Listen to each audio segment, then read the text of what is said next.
It's nearly good evening, everyone. So welcome all the panelists. Um, it's looking forward to having a good discussion with all of you all. We've got a very interesting topic over here. I think, a lot of this is what we've been doing for years now. But I think even though the process has remained the same, the expectations have changed and the business models keep changing, right? So when we talk about physical, we talk about being, online, etc. Uh, the customer expectations over a period of time, I mean, first omnichannel was a buzzword, now quick commerce is a buzzword. So the buzzwords keep changing, right? And with that, the business expectations also keep changing. How are you guys kind of managing each of that is what we kind of look forward to understanding. My first question actually will be for Shahroz over here. Uh, yours is a very different product which is there. So how do you see this customer trend really happening between online and offline, considering the kind of products that you sell? How does the market behavior change for you from that perspective, and what's the customer expectation over there? Yeah, so at Meena Bazaar, what we are experiencing right now, a change of expectations, a behavior within the consumer mindset. A bride can browse the product on online. Selection can be done on a WhatsApp, through a video call, or through a pictures, and end up buying on at the retail store because of the touch and feel factor.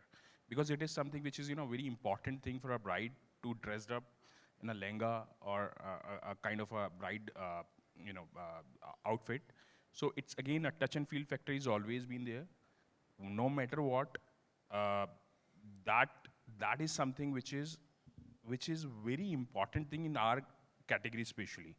So you talk about the quick commerce. Now what we are working is to have a different category altogether dedicatedly for the quick commerce segment. We can't sell a lehenga on a Zepto or Blinkit. We have to do we have to build a category with the price range as well and with the acceptance as well within the consumer line. Yeah. So what we are doing a gifting for Karwa Chauth, we are doing a gifting for Raksha Bandhan of having a price point of 2,000 or 2,500, and it's a quick buying for a consumer. किसी की Raksha Bandhan पे बहन को gift करना है, so just a quick buy from the quick commerce side. So this is something which we are working on strategically. We are very much clear that we don't want to go on a marketplace right now. We are totally working on a D2C website plus the quick commerce kind of a thing, specifically for our category kind of a thing. Yeah. Until a new market opens up where the bride and groom decides to get married there and now, right? There the quick commerce will kind of start playing play. Okay. I completely agreed with you to that extent, though our market is a little different at Arvind in terms of the products that we sell, right? There's always this huge dilemma in terms of what the customer behavior needs to look like, right? Because our customers constantly move between the physical and the digital market. And especially with the ethnic market is something which is, a trust factor is there. Yeah. Secondly, the generation gap. So किसी की दादी ने अपनी शादी के लिए कोई लहंगा लिया है, so मीना बाजार में वो again shopping करने आए for the granddaughter. Yeah. So the kind of there are generations kind of flowing down. There. Yeah. So we have to keep top notch for the generation of Gen Z as well, and go very, very subtle, very rough for the for the grandmother as well. So वो एक personalized touch from our from our operations team as well, from our sales team as well, yeah, has to be there, which required at that point of segment. All right, great, yeah. And for all you know, you have some sales guys who had sold that into the dadi also. Okay. I'll move on to you. You are purely more on the digital side of it, right? How do you manage those digital margins and those costs in terms of providing the customer experience, staying connected with the customer? And then my understanding is also at some point of time you would with your strategic partnerships, you would want to also move towards offline. So how do you balance out between those two things, and what would be your business decisions around that? So The again, most important thing is being profitable in all of this. Huh? that's the key word, right? So for the, Furlenco, for the uninitiated, we happen to be Asia's largest furniture and lifestyle subscription company. So we have a two-pronged challenge. We have to build the brand, and we've been around for about 11 years now, right? And we are a digital-first company for obvious reasons. Most of what we do and everything that we used to do for the past 8 to 10 years was online, right? So a lot of time and effort was spent in building this category and changing behavior. Now we've reached a position where we are profitable, clocking in 400 crores of revenue. So the key word here is profitable, right? And Omnicommerce for us is, though most of what we do is digital, a big part of us is ingrained in the physical world. We deal in furniture, we deliver it, we have to service it, we have to pick it up because it's rental again, and we have to refurb it, right? So it's also very important for us to be aligned and think like that, right?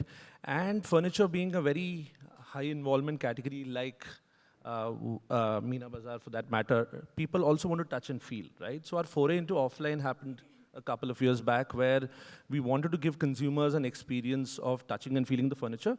But more important for a category like ours, it was a trust marker. It was a trust marker and a marker where consumers have that confidence, right?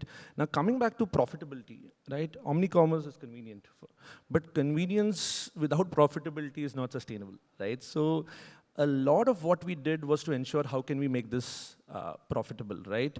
And for us, Omnicommerce goes beyond merging just offline and online. For us, it was merging consumption patterns of consumers. I'll give you an example of what, so anyone who wants furniture from Furlenco has the option of renting it, has an option of subscribing. For us, subscription is like a buffet equivalent of furniture. You pay one price and you can pick up to 15 sets of furniture. People can also buy refurbed and brand new if required. So this consumption model that we're trying to disrupt builds multiple revenue streams. So even people walking into our offline store, which is a high cost for us, we are ending up getting more revenue from the user because of this consumption model that we have created, so that we are getting more ROI. On top of that, how do we go ahead and select our stores? So from a format standpoint, what we've realized is there's never enough space, right?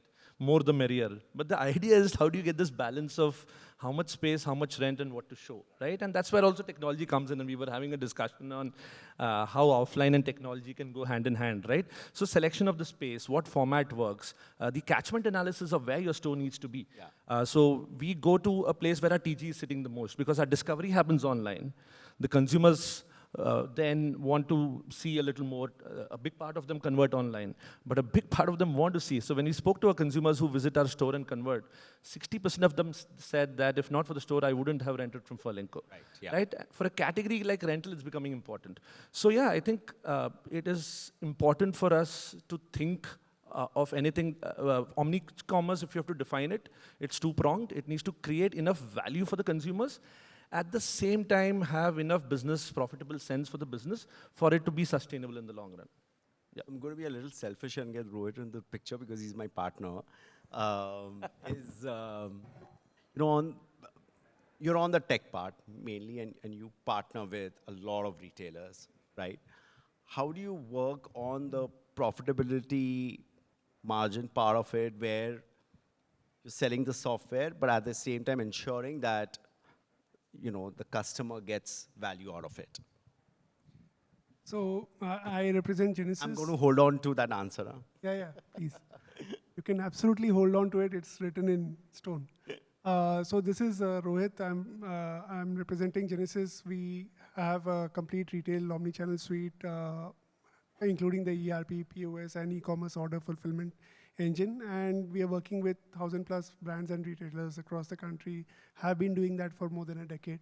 And brands like Arvind, Mufti, Manyavar, Being Human, they're all using our software. And the only only reason why they continue using our software year on year for the last more than a decade plus is because they see the value in it.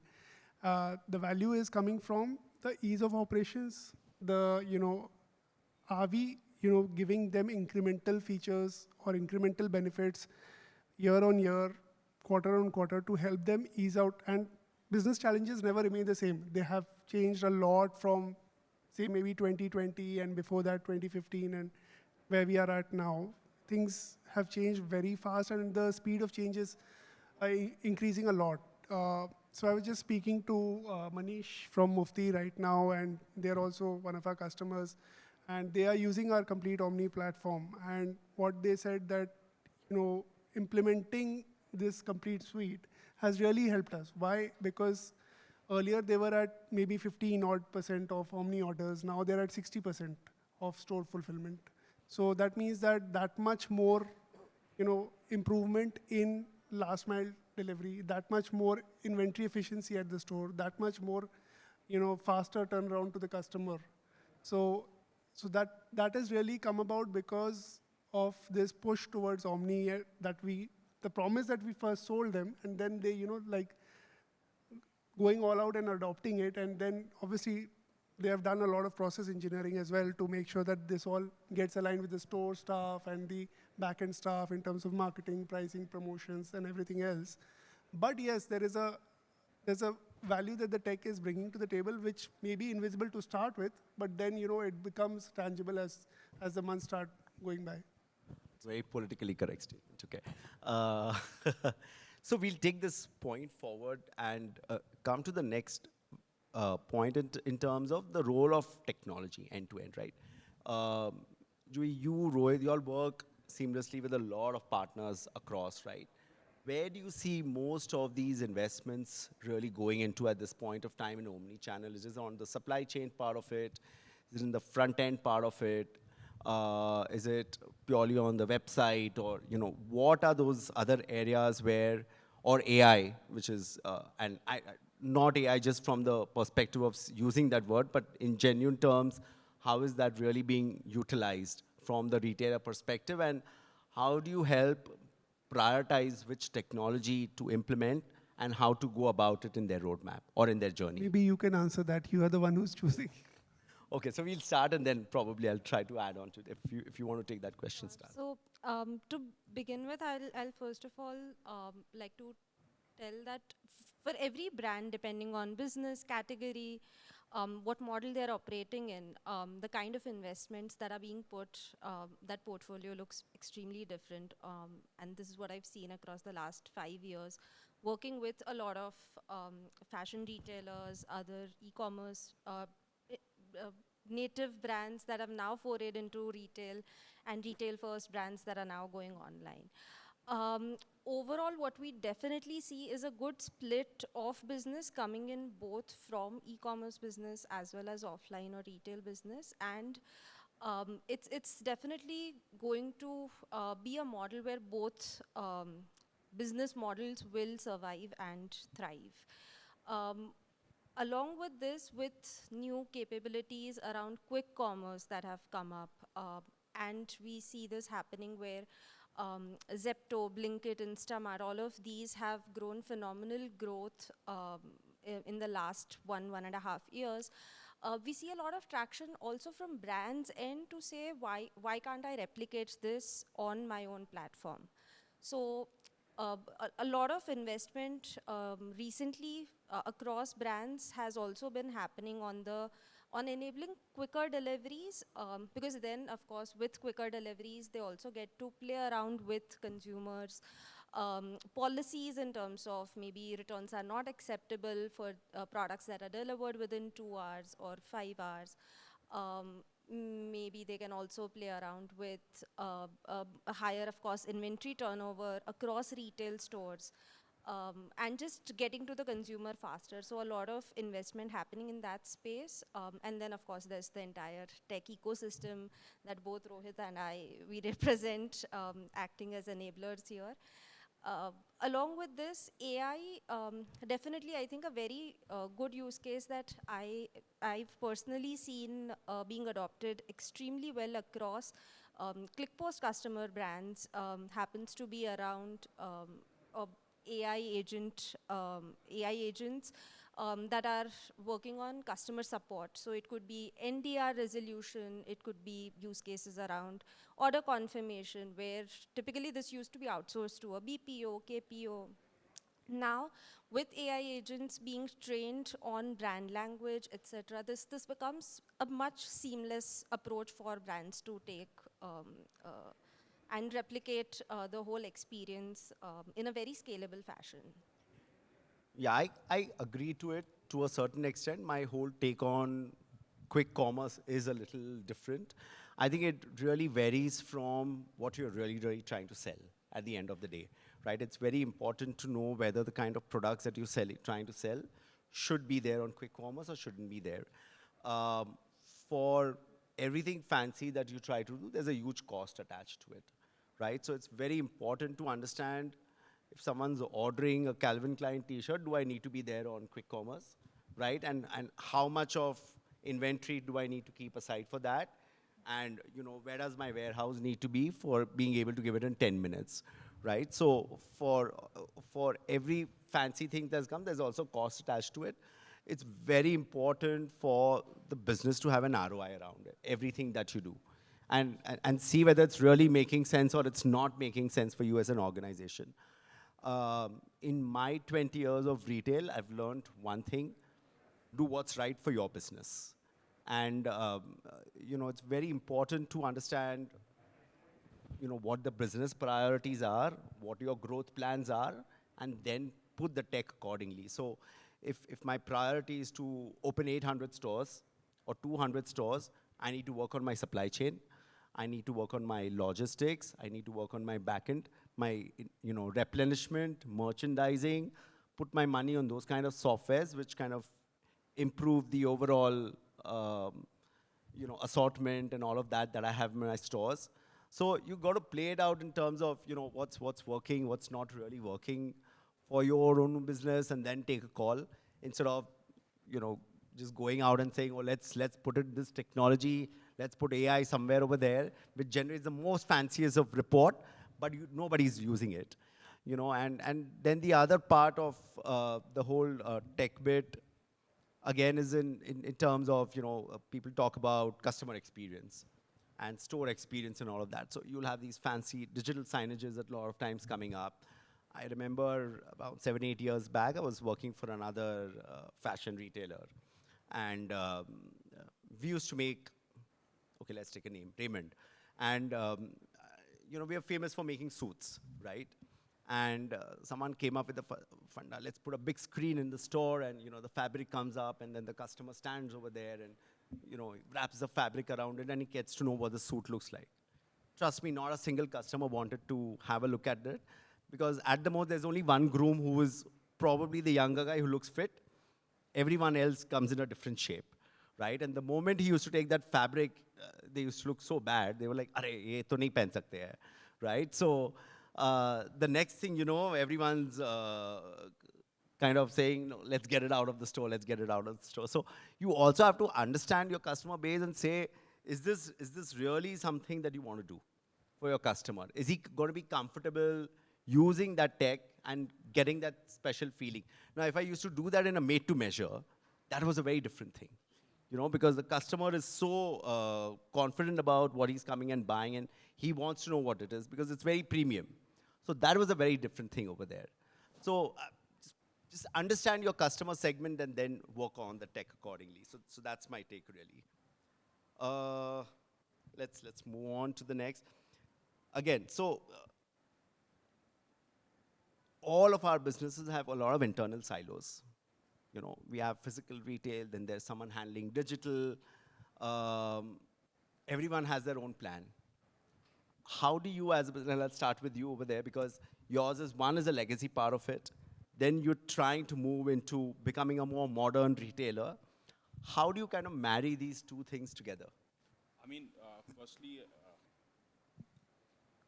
firstly, I continue with your point, the profitability. So, what is the point of doing business if you don't earn a profit? So, at the end of the day, in the board meeting, the simplest question is asked, how's your bottom line? So this is something which is very important. And again, that's a brand call to go, to invest in the technology part or do things which is going to be actually on the profit. So for us, like, we are opening up every month a store into the bucket. So that is something which is workable for us right now. And we are doing this, for the next 4 to 5 years, where we are going to continue with this on the same format. Because this is working for us, and my bottom line is healthy with this. With the fancy words like, the quick commerce, the e-commerce, the AI, because some of the, vendor coming up for a meeting, and he told me that, you can install a mirror with the AI, and, consumer can change the clothes on the mirror itself and check out the different shades, different colors and all. So now I go back to my, with my team and ask him, is it gonna be workable for us? So some of them says, yes, it's gonna be work, but 80% says it's not gonna be work for us. Because people don't, it's again, what I feel like, a grandmother or a mother will not going to have this thing in the mind कि यार trial room में कहीं ना कहीं वो camera तो नहीं है, कहीं कुछ वो तो नहीं है. It's something which is, so that is something which is not gonna be work for us. So आपको समझना ये है कि आपका brand का मतलब what motive you have. So you want to have the AI and all these fancy words in place and with no profit, or go with the strategy where you earning the profit without all these things. So yeah, so coming on to the next question that you have asked me, that how your customer experiences within the store has been changed with the time. Yeah, but my larger question to that is, in terms of silos, because you've been a very traditional brand all these years, right? Now you're trying to bring in tech in some places, you're trying to do e-commerce, all of that. How do you get an integration between what the family was looking at doing things in a certain way, or the business was looking at doing things a certain way, bring the new age guards, into play? How do you marry these two things to have an integrated omni-channel experience? Because that is very, very important. I mean, that's the most difficult task that you can expect in any of the organization which has this traditional touch, because we have the legacy consumer and we have the legacy employees as well. So to blend the Gen Z with the legacy employees is something which is you mixing, I don't know what you're mixing with that. Yeah, but yes, it is the most difficult task. But yeah, we are working extensively on the training part of the both the segment, like for our legacy employees as well, and for the new Gen Z, the employees or workforce which we are hiring. So that they also know, because again, if my backend is not strong enough to support the front end, that there is no point to have any workforce, have any technology in place. So that's the most important thing. We are totally on it. Yes, we need the technology, but until and unless your legacy employees onto it, or fully adoptable for that, you will not gonna succeed for that. Do you want to take that question, because you're moving the other way around, right? So I think it's the opposite of what Meena Bazaar is doing. We've been traditionally an online first company for the first 10 years of our existence, right? And it's, again, the question is why. I mean, we keep asking ourselves, why do we want to do this, right? I mean, it's a no-brainer that furniture needs to be felt, touched, seen for it to go, right? But again, the question is, what's the value we're trying to create, and does it make profitable sense for us? So again, our main focus was to ensure the category of furniture rental is adopted before we go ahead and take larger steps. So now the whole idea in the last couple of years is, how do you now seamlessly integrate the offline world into the online? Because I don't believe, I think the dynamics have changed. Offline no more is a destination for us. It's an important catalyst to the entire decision. The consumer of today discovers us on Instagram, checks out our products in the feed, goes to the website, checks the products, then there's an entire family discussion that happens, and then let's go walk into the store to check what it is. The stores, again, this is again taking a leaf out of what you were talking about technology. In stores also, the idea is technology in the store should be a very silent enabler, and on the website storefront should be a very overt enabler, right? Because it's all technology on the other side. So how do you blend both of them also? So on the on a storefront, we have recommendation engines, we have predictive analytics, but in the offline store, we are more touch and feel. We have products, there's a music in the background. The salespeople are not called salespeople, they're called solution consultants. Because the consumer is walking in not to, they've done all of that on the technology. Here they want to see, feel, touch, and get more confidence. So the whole idea is how do you blend both of this seamlessly, right? So a lot of emphasis is going in terms of what is the value creation throughout the chain. Because after all that research that they do within the store, they spend 2-3 hours. Because again, we were discussing this the other end. Buying furniture, renting furniture is a very involved project. You're doing up your home. So that needs to be enjoyable. So they spend 2-3 hours discussing colors, swatches, all of that. Then go back home and click the button to ring, right? And for renting, it does not stop there. After that, they have to pay the bills every month. They want to swap. They want to upgrade. They want to give it back. So our relationship is always continuously moving seamlessly between offline to online, right? And fortunately, that balance has been done. I think the point to be noted is shouldn't overdo it and keep an eye on the bottom line and see if it's actually creating value. If not, be clear to say, no, that does not work for us. Let's not do that. Rohit, I have a very different question for you. Because you work with a lot of retailers, most of them have huge presence across the country and, physical stores and all of that. How do you really help them in terms of tech, in terms of deciding the replenishment model of it? How do you create dark stores around it? How do you ensure there's more efficiency in terms of how are they catering to the customers, etc.? So kind of your business model and what you guys really do for the customers, that I think that's something the audience will be very interested. I think we try to stay more on the tech side of things, so we leave the strategy calls to the business. Until unless we really feel that something is going, really off the track, or you might lose a lot of money, end up losing a lot of money, only then we go ahead and tell them, because at the end of the day, it's a brand's decision what they want to do. So recently, I think around 2 years back, one of our major large customers, MBO kind of customers, VMart, so they have around 500 plus stores, 550 stores, and they decided to go the Omni way. So it's a big risk, right? No other, I don't know any other brand in the fashion space, retailer in the fashion space, having such a large presence, trying to do Omni, and then having a huge amount of inventory that they are processing anyway. So more than 16-17 lakhs of SKUs that they have put up, and they have now, I think, reached around a lakh of orders per month, purely from their own site and store. And apart from that, they're also present around 6 marketplaces. So it's a good success story.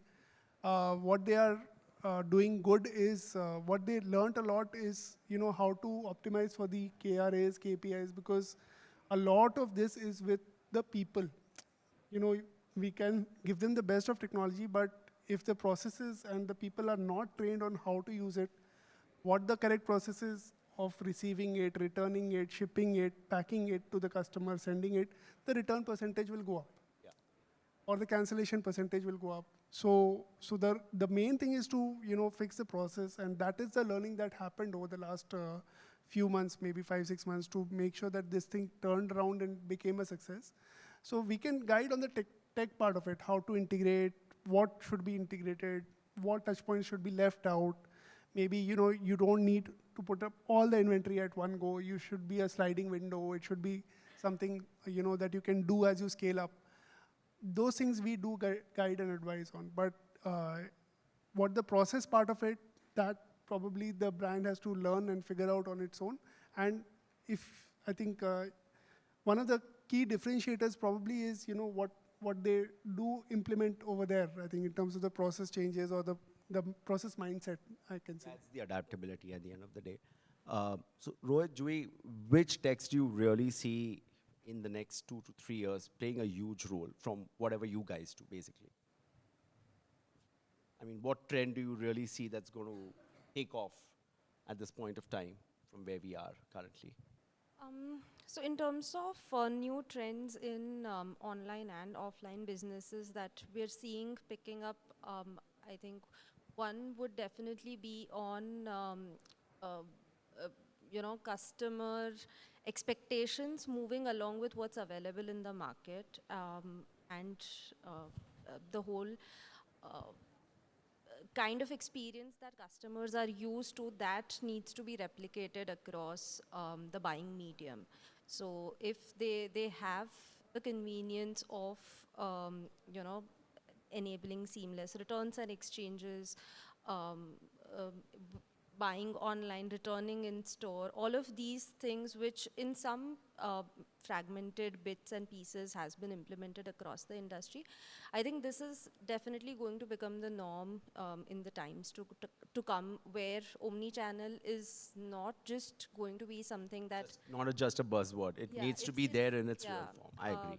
Yes. And also this definitely from a brand's profitability perspective also helps brands to, one, because they have both touch points, they have the digital touch points and digital footprints of the customer to better know their customers there, and of course with retail presence and the whole retail experience that they are creating, if both these experiences are coherent for the customer, the kind of CLTV that brands will also get out of the customer, the kind of stickiness they have with the customer is definitely going to improve there. Other things, I think, definitely for a lot of categories, like you rightly mentioned, I think quicker deliveries is something that I definitely see picking up in the coming few years. And that's simply because we're all so used to it. I myself, guilty as charged, I at least order maybe 1.5 times if I were to average across a week on Swiggy Instamart. It could be groceries, it could be something I need, it could be maybe when I'm traveling, maybe some other consumables. So just overall, I think because of the speed of You see that as a growing market. deliveries, yeah, that's Got it. going to become a norm, Sure, and everybody getting on board with. Rohit?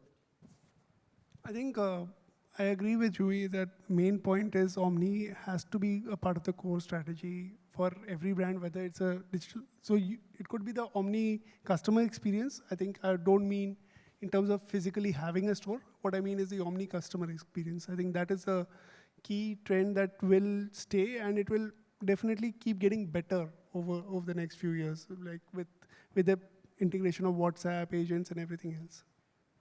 Great. So I think what we're all agreeing to a certain extent is omnichannel is definitely years to stay. What used to be a buzzword a few years back is a reality. You just need to strengthen your processes further. One needs to have one brand, one experience across different channels. And that's a basic expectation now from any customer, right? Just one quick liner from each of you. If you have to thrive in your business in terms of what you do, what is it that you're expected to do in the next 1 or 2 years in your area to really consume, to really stay focused on that customer base from the tech perspective, and then obviously for you guys from the customer perspective? For a quick one-liner, I think we're just about to... Yeah, so from a tech perspective, I think we've always had our focus very clear, which is logistics optimization at ClickPost. So just with new services coming up from courier partners as well, that are actually delivering the shipments or that are actually doing the service of these shipments delivery, keeping them on board for new capability developments, be it in terms of a lot of brands face issues with fake NDR attempts or fake delivery attempts by courier partner, the field executives, or just with the whole faster delivery piece also coming in. More of integrity in terms of anything Yes. that you do, all right? Well, the next 3-5 years, from a basic standpoint, of course, invest in great products, invest in great experience, goes without saying. right? But from a omni-channel experience, I think brands that will do well and a specific focus for us is not looking at as different channels, but a holistic ecosystem of sorts for the consumer, right? Imagine a world where the customer can start anywhere, switch anytime, and end with the same confidence and convenience without absolutely realizing the difference, right? So that is going to be the future of how holistic and seamless and consistent this can be. Anything fancy you're going to do? It's a closed room. Nobody's going to tell outside. Sorry? Fancy. From a launch standpoint, one thing we're really excited about, and it makes absolute sense, is we're launching a range of rental furniture for kids. We believe it's a very under-penetrated lack of, you see all these Mickey Mouses and Disneys and all pasted. So we are giving our attempt in launching a furniture range from kids. We call it right from the toddler to teens. The idea is to start renting when you're born, keep going. Then we have a range just for Gen Zs. And then we have the rental furniture. So the idea is to cover the entire life stage. We have nothing for old people yet, sorry about that, but we'll get there soon, right? So kids furniture is going to launch in a month's time, so we're excited about that. So people can watch out for that, and he's going to give me some commission on it. Yeah, absolutely. I mean, making an ecosystem where my store treated as a warehouse or a dark store for the regional deliveries and all, where my bottom line not gonna hamper in that way. So my store is gonna be a warehouse as well and a dark store as well to fulfill the regional deliveries. And again, it's a part of omni-channel strategy. So again, that is something my take from it. कि अगले 2 साल में वो तो करना ही करना है. And I think it's very important. I think most of the retailers, though they're talking about it, they're not really working on it. And this is going to be one of the most important make or break things for omni-channel to really, really do well over the next couple of years. It's the only profitable way to go. I completely agree with you. We are, as I already said, we are working on the omni customer experience, making that very, very seamless so that brands can offer that and ensure that across online and offline. But apart from that, I think the key point where Ginesys stands out and is something of a unique story is it's making it a single source of truth, or the single product suite where everybody is having the same view of the business. I think that is very, very important that we are working on and should really help us stand out. User-friendly, breaking down the silos between the various teams. Great. Thank you. I think this was a very interesting panel discussion. Thank you, all of you. I hope you all had a great time. Do we have time for question and answers? No, actually, we don't. All right. You can catch up with the panelists offline, and then we can take Thank you. Yeah. Thanks. Let's give them a round of applause. Ladies and gentlemen, Kunal Mehta, our moderator, and of course, all of our panelists, Juie, Nitesh, Rohit, and Shahroz. We'd like to felicitate you, so can you just hang on?